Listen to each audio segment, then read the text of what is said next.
Welcome to CTV News, your Canada. It's Thursday, January 8th. We'll bring you profiles of fascinating Canadians and stories about your community. Thanks for watching. Is everything you dreamed of? Almost. The fictional love story of two professional hockey players is making a real-life impact. Come here. No, you come here. No, you come here. No, you come here.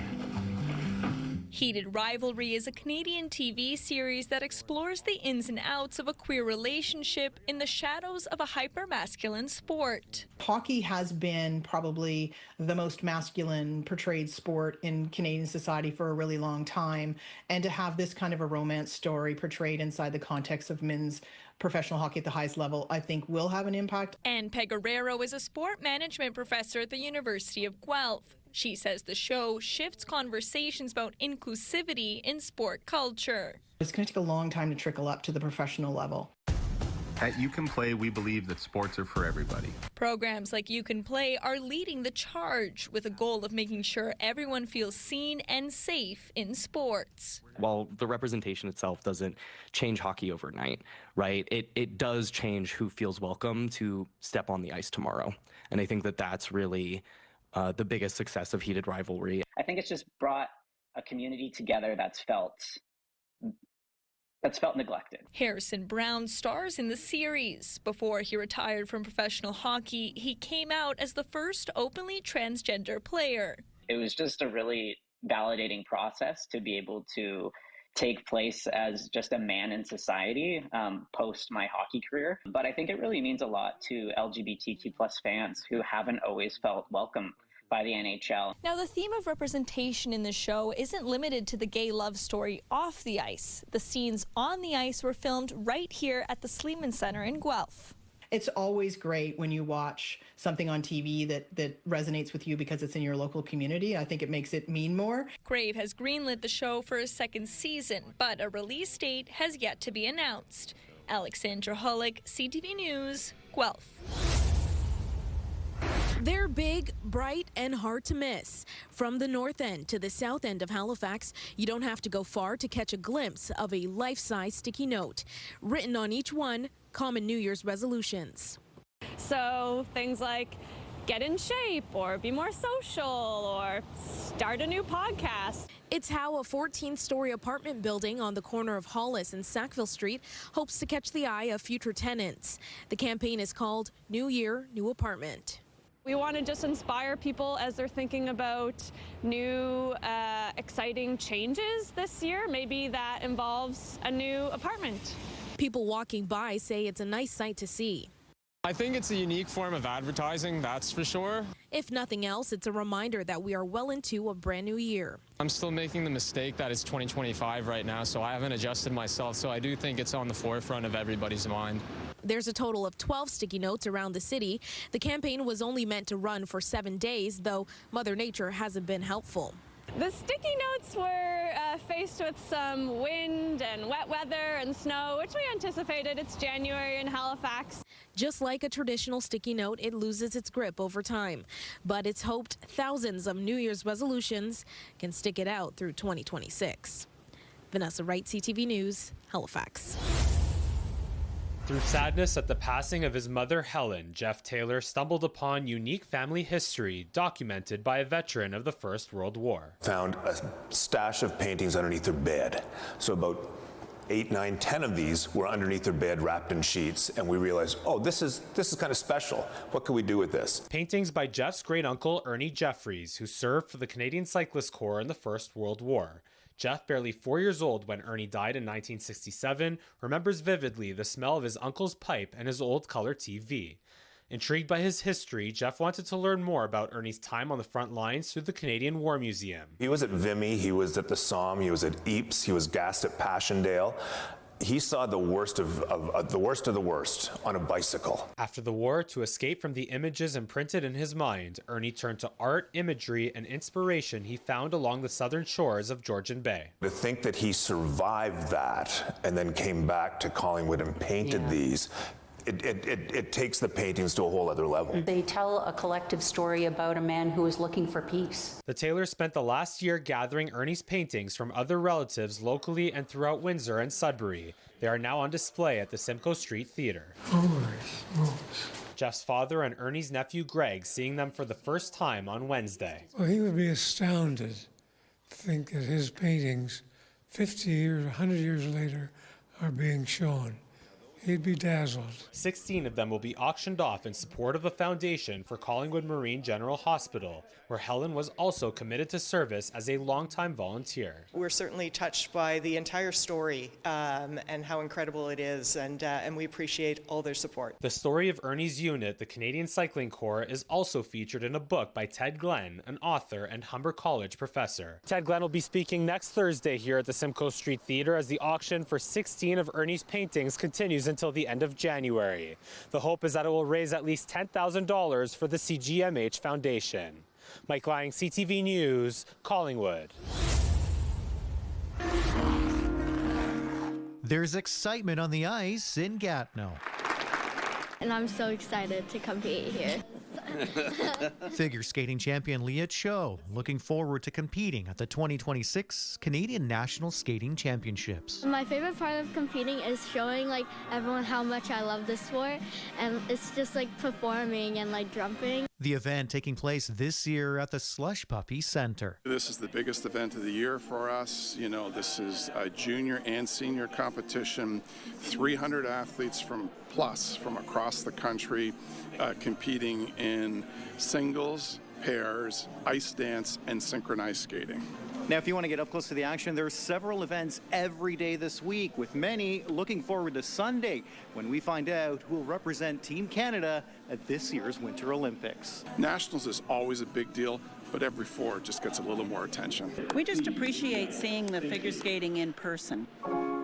For Kathy White, who drove from Toronto, attending is a tradition. We've been coming to the Canadian National Figure Skating Championships every year since 1992. I'll tell you, there's some awesome signatures on this. Tom Ray not here to add autographs to his flag, but cheer on skaters. You know, if we run into some, that'd be great, but no, it's not really that I'm trying to get more signatures. I want to wave it for them. Goals and excitement for fans and athletes. I think I did very well. This was my best skate of the season, so very good timing on the national stage. I really hope I could see myself competing in the Olympics one day, and also competing at Worlds and representing Canada. Peter Sperling, CTV News.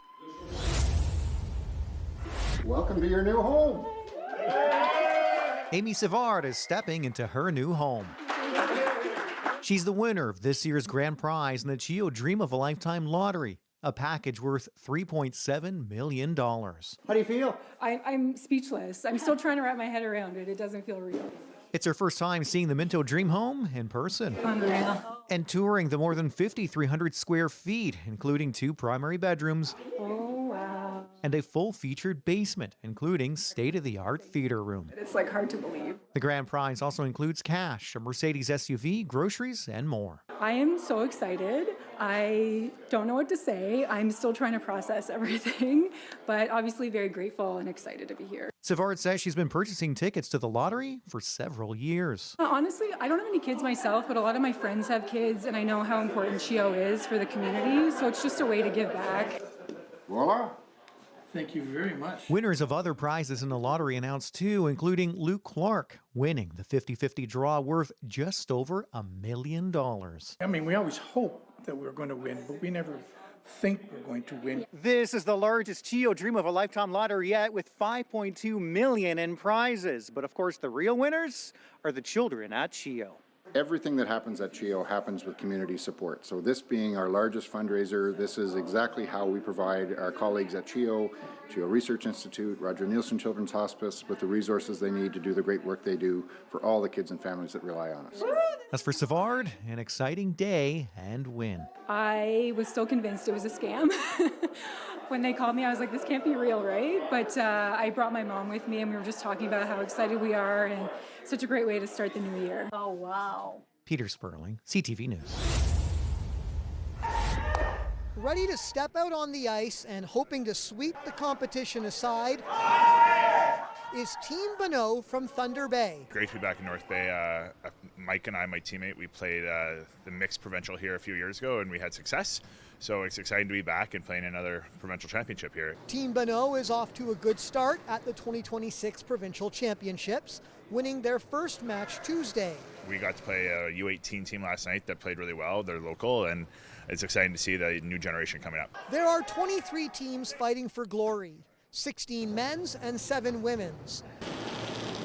The competitive bonspiel features some of the top curling talent from the north, including last year's champions, Team Krista Scharf from the women's and Team John Epping on the men's side, who have an enthusiastic fan base. Oh yeah, we're here for the week. We don't miss curling. We travel all over the world. What enticed me here from the beginning is it stops and it's a real thinking sport. The winners of the competition qualify for the national championships known as the Brier and the Scotties. Since the curling club got the successful bid to host the competition, over 90 volunteers have been involved. We're very fortunate that we have so many wonderful people in our community, part of the North Bay Granite Club, that want to be involved and want to help out and donate their time. The Granite Club is celebrating its 75th anniversary this season and couldn't be more thrilled to welcome the most elite teams to North Bay. We've hosted 2 Grand Slams of curling here in the city of North Bay, and then going back to 2018, we hosted the World Women's event here as well. So we're constantly trying to put bids in. The women's and men's champions are going to be crowned on Sunday. Eric Tashner, CTV News, North Bay. In need of a kidney? Blood type A positive?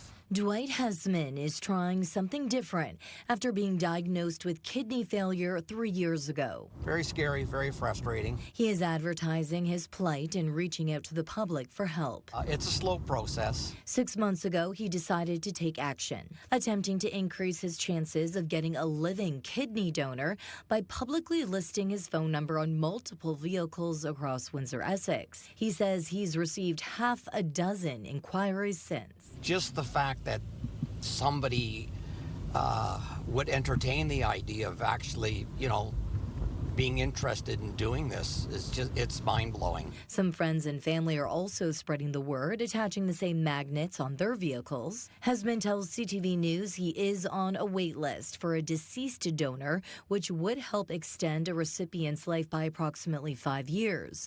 A living donor would increase his lifespan by about 15 years. He's also calling on the provincial government to pass the Peter Cormos Memorial Act.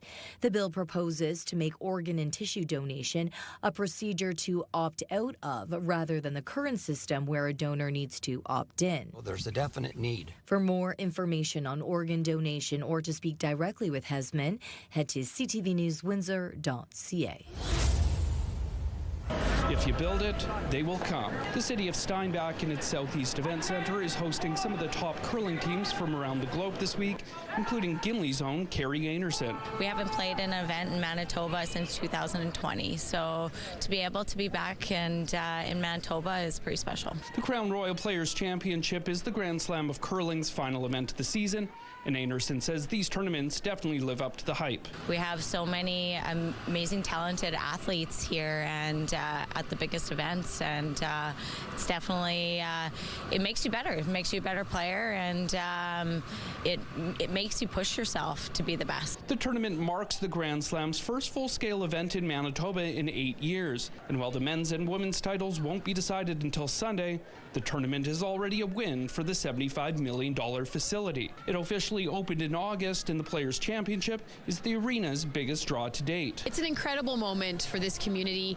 I think that it's a learning moment for the community. I think it's a realization that, the world is going to start watching what we're doing, and they actually are coming. Broadcaster Robbie Doherty says Steinbach's 2,400-seat venue stacks up against some of the marquee rinks around the world, and players are taking note. Every powerhouse team in curling from around the world, no matter where they're from, they're here this week in Steinbach, and what an opportunity for not just curling fans, but sports fans to take that in. Daniel Halmerson, CTV News, Steinbach. Returning to the Saskatoon airport on Tuesday with silver medals, Matthias Mann and Mikhail Orszalak feel they've represented their nation well. After the final, it was sad, but now, yeah, I'm happy that we finished second and I have silver medal. Yeah, so happy for that. It's amazing feel because I love my country, and for me it's amazing success. The Czech team had an impressive tournament, Orszalak winning 3 games while Mann had 2 assists and was +1. It all started with a thrilling tournament opener against Canada, where Czechia came up 2 goals short in a 7-5 loss. First game, I'm a little bit scary because many guys from NHL, and it's ending the game 7-5. So. But like the last 2 years, the Czechs would get another chance at Canada in the semi-final, taking down the junior hockey powerhouses 6-4. It was probably the best game that I ever played. It was fast, and I played a lot of guys that they were good. A lot of them just playing in the NHL. The second game is better because I trust myself, because I know I'm good goalie, and we win the game. Now they're putting away their silver medals and national team gear while they prepare for the second half of the season with Prince Albert. We have a great team. Now we have some trades, so I think we have a really good team, and we can win the WHL. We want to win the WHL, so I think that's our goal for the second half of the season. The Raiders are on home ice this weekend, Friday against Swift Current and Saturday against Edmonton. John Flatters, CTV News, Saskatoon. The Canadian Cancer Society is in the midst of their Alcohol-Free January campaign, a 31-day challenge of no alcohol to begin the new year. They have been tracking the trend of less alcohol consumption, particularly with younger people. We find that younger generations tend to be consuming alcohol in smaller quantities than previous generations, and indulging in less binge drinking. And if these are habits that they carry forward with them into their adult years, these will certainly provide them with positive health outcomes. Those in the alcohol service industry have taken notice to the direction drinking practices are headed and have embraced the changes. District Brewing Company is a Regina-based beer manufacturer who have their own series of non-alcoholic beverages for those looking to try something new. It's really expanded. We've seen the market expand to being one of our highest and top-selling products, even just as the non-alcoholic space grows outside of January, as people are choosing different alternatives, switching, kind of mixing them in every once in a while. A dry January may seem like an attack on the alcohol industry, but beer crafters say that is not the case. We know the benefits of staying healthy, mixing in a non-alcoholic every once in a while, and just kind of limiting it to certain access points. But we still love beer, so that's why we're making the best quality, top flavorful non-alcoholic options, because we don't want to miss out on that even when we are going damp. A major part of the Canadian Cancer Society's campaign is helping the public understand the health risks associated with alcohol consumption, including the links to cancer. In Canada, there's more than 7,000 cancer diagnoses every single year that are directly attributed to alcohol, and if that doesn't even get into the other negative health outcomes that we often see. Mick Favel, CTV News, Regina. Steel is going up and Scotia Place is taking shape. Construction on the new event center is about to go into overdrive. We have poured 1,100 foundation elements. We've created the exterior walls that also form part of that foundation. And now we've been pouring in the last few months, pouring the different concourse levels. Even from street level, you can tell a lot of progress is being made on this new arena, but it's only when we go way, way up in the air that we can really start to see the scale of this massive project and see the outline of the event center coming together. I think in a project this size, there are always tight deadlines, but we talk schedule every week, and so there's been no red flags. There's been nothing that is taking us off our target date. Up to 200 workers are on site every day. Last year saw crews dig the 35-foot deep hole, removing more than 300,000 cubic meters of soil and material. The focus for 2026, finish the steel structure in the roof and close it all up. So the exterior cladding will follow on the south side, where we can actually start to get more control over our environment, which will be key to our schedule. Construction will continue through the winter, even in the cold.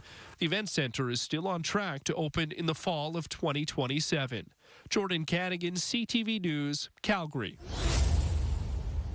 When Sean Anderson isn't inviting his dog Kai to fetch a stick, he enjoys spinning a staff or lunging with a lightsaber. I'm a big fan of sticks and appreciator of sticks. So, when his roommate Marcus Barrick invited him to see this stick he'd happened upon while hiking on Vancouver Island, Sean was stoked. I was like, wow, you found a really good stick. Another friend agreed and suggested that Marcus share his stick online. Like the most majestic piece of driftwood I've ever seen. And submit this video to the Instagram page, Official Stick Review. Similar to Antiques Roadshow, so an Antiques Roadshow for sticks. A co-creator, Boone Hogue, says Marcus's stick is one of more than 2,500 wonders in wood that he's showcased from more than 120 countries on 7 continents. I hope it just gives kind of a sense of reverence and accomplishment to the stick. And that, they thought, was that. Marcus left for a lengthy trip, while Sean stayed home with the stick. You feel it, it's incredible. It has such a nice balanced weight to it. And then when you start to see the aesthetics, it's just perfect. Sentiments, it turns out, that were shared by many of Stick Review's 3.8 million followers, who voted for Marcus's stick to beat out more than 100 others from around the world and be crowned Stick of the Year. Congrats to Vancouver Island for taking home the gold on this one. The top prize includes this tiny t-shirt for the stick to wear and this big belt for Marcus when he returns home. And I'm the steward of the stick, so it's quite an honor.